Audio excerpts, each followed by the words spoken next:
We bring you the latest updates from the Pna Newsroom. The Office of the Vice President has processed about 43.3 million pesos in medical and burial aid since Vice President Sara Duterte assumed office on July 1st. Vice Presidential spokesperson Reynold Mansayak said the OVP has released 12 million pesos to qualified beneficiaries. Meanwhile, the OVP's peak hours augmentation bus service, Libreng Sakay, has served over 7,700 passengers since it was launched on August 3. Mansayak said that the two buses flying Metro Manila have the most number of people served. The OVP Libreng Sakay program also serves Cebu City, Bacolod, and Davao City with one bus each. President Ferdinand Bongbong Marcos Jr. reiterated his promise to create an enabling environment for research in the country as he pushes for the creation of a local virology institute and disease prevention and controls center.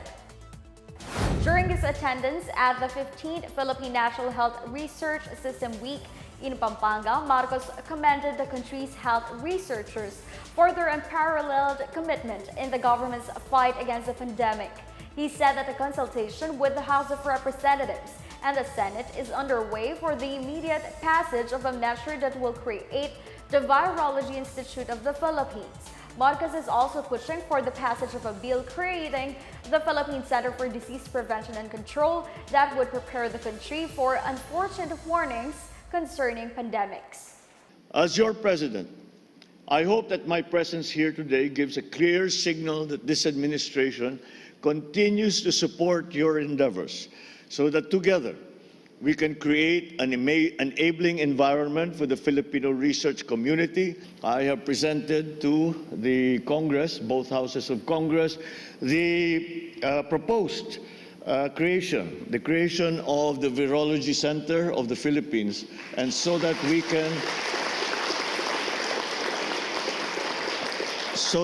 can consolidate in a better way all of the disparate research, all the different sources of knowledge, all the different sources of research and new data. And secondly, of course, is the creation of our own disease control center here in the Philippines so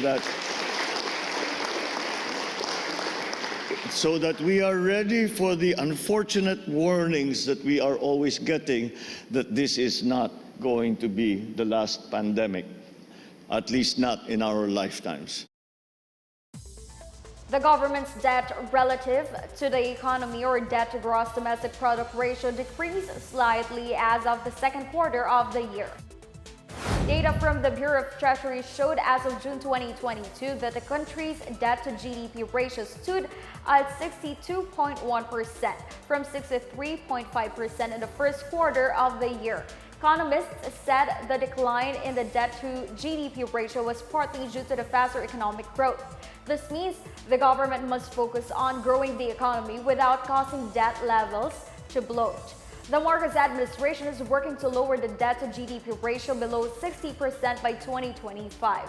Finance Secretary Benjamin Joknes said the government will no longer borrow so much compared to when the government needed to respond to the COVID-19 pandemic.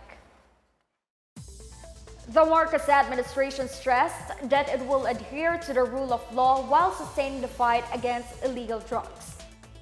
Press Secretary Trixie Cruz Angeles said the president has entrusted the Philippine National Police to come up with policies that would ensure that the anti-narcotics drive is compliant with the law. PNP Chief General Rodolfo Azurin Jr. meanwhile said that the anti-narcotics drive will remain relentless, and that the PNP would partner with other government agencies to ensure that the drug supply chain in the country would be reduced, if not totally cut.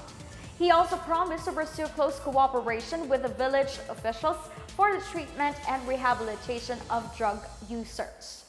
Tuloy po ang campaign laban sa illegal na droga at pinagkakatiwalaan niya ang kanyang Chief PNP na mag-set ng polisiya at direktiba ukol dito. Nilabas naman po ni Chief PNP na tuloy-tuloy ang kanilang operasyon and they will be compliant with the law.